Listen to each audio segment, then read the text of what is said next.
الآن معنا ثوبين طبعا مع بعض نفس القماش، الطول 66، طول الثوبين 66. تعال هنا شوف هنا 66، طول الثوبين 66، تأشر على 66. بعدين 6 هنا شو نص حق الخياطة. الكتف بحاول اشرح لكم سريع. الكتف 16 و75 تفعل 17 و75. الكتف 16 و75 تفعل 17 و75، تزود انش هنا والوسط وهنا الاخير علشان تقدير ايش؟ عطف القماش. تفصل القماش من عند النهاية بعد الستة ونص الاحتياط للأخير، وبسم الله تعطف هكذا. الإشارة اللي أشرتها قبلها بشوي، بعدها قصدي بشوي. تركز على أهم نقطة هنا وهي موازنة القماش.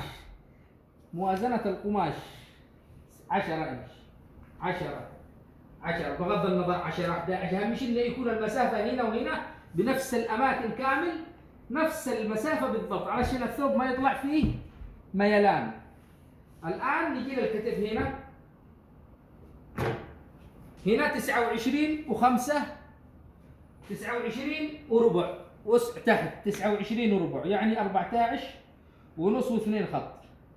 نزود نخرج كم؟ 5 و75 لأن وسع الثوب 21، نخرج 5 و75 أو 5 ونص عادي. تعال الآن نجي للكتف، تضرب شوية كده، قرب التصوير عادي. الكتف 16 و75 الذي هو مبتدئ بالقصة ممكن تستخدم 16 و75، تزود 17 و75 وتعطف النص وتشوف كم تفعل وتأشر على طول.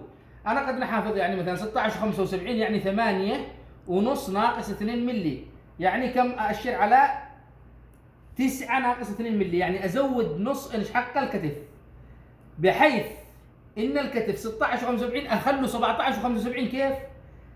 أشوف نص ال 17 و75 كم وأشر عليها على طول. هنا النزول عادي، بعض العملاء يجي الكتف حقه نازل زيادة ممكن تخلوه تنزل 3 إنش، لكن هذا نزول عادي تخلوه 2 ونص وتنزل بالمسطرة من الزاوية تماما 2 ونص، وما تزيد على 2 ونص لأنه بيطلع معك مشاكل هنا. تقص بالملي سيدة لا يتعرق عليك المقص. خلاص الآن نجي نأشر على 17 75 نصها. هنا 66 طول الثوب 66، أأشر على 16 ونص، ربع طول الثوب، ربع طول الثوب. تعال هنا شوف، لما تجي تأشر وسع الثوب تخرج إنش هنا، الإنش هذا برا هنا. تعال هنا عند القماش شوف الإنش هذا تخليه برا، أي ثوب تخليه برا وتنزل لربع طول الثوب، ربع طول الثوب 16 ونص، ربع طول الثوب. وسع الثوب كم؟ وسع الثوب 21 يعني كم؟ 10 ونص صح؟ أخليه 23 أزود 2 إنش على كم؟ هنا 11 ونص، 11 ونص و11 ونص 23. وسع الثوب 21، 2 إنش حق الخياطة، نص إنش في كل جانب. خلاص إذا كان وسع الثوب 21 كم أخرج من الجنب؟ كم أشر؟ بخرج 3 إنش وربع فقط، 3 إنش وربع. وتأشر هنا من فوق من عند علامة الكتف لهنا. هنا تخرج نص إنش حق التصفية معروف واضح، نص إنش حق التصفية. هنا تأشر إلى تحت.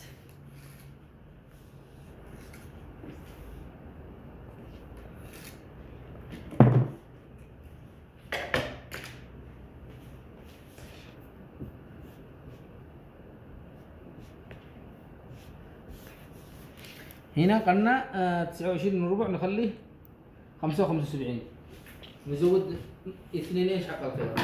الآن نمشي على طول، نمشي الآن على طول لا تحت. طبعا هذا الاثنين ثياب مو واحد.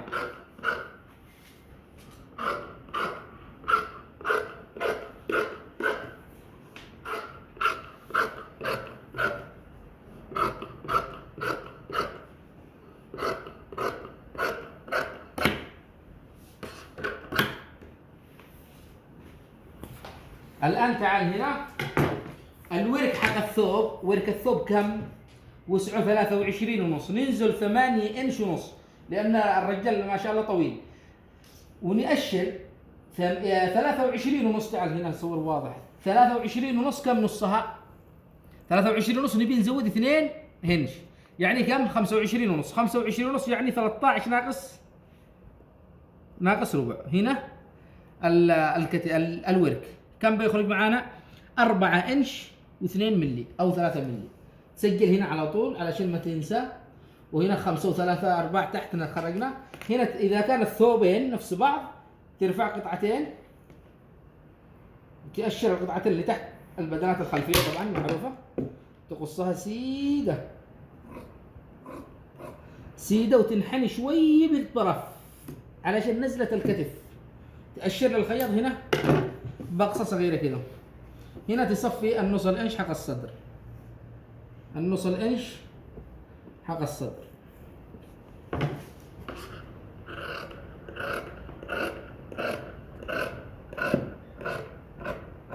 لا قبل ربع الطول.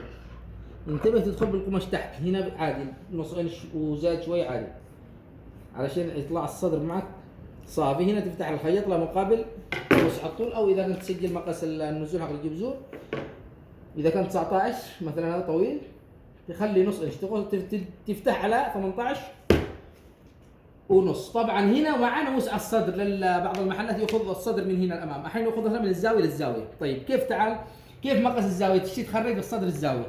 الصدر هذا في الزاويه كم؟ 22. وسع اليد 6 و75، تخلي نص انش حق الخياطه. يعني اذا كان وسع اليد 6 و75 تفعل اشاره من عند 7 وربع، نص انش حق الخياطه، وتنزل لهنا وتفعل كذا. وسع الصدر 22 يعني كم؟ 11 صح؟ نصها تخليها 12. كم بيطلع معك هنا؟ 4. بيطلع هنا معك 4. تزود في الاخير نص انش بيطلع معك 4 ونص. يعني التخاليص تحتها بيكون مقصوص على 3 و3/4، ورأسها بيكون على 4 ونص بالملي. بكرة نشرح لكم قصة اليد والجوانب.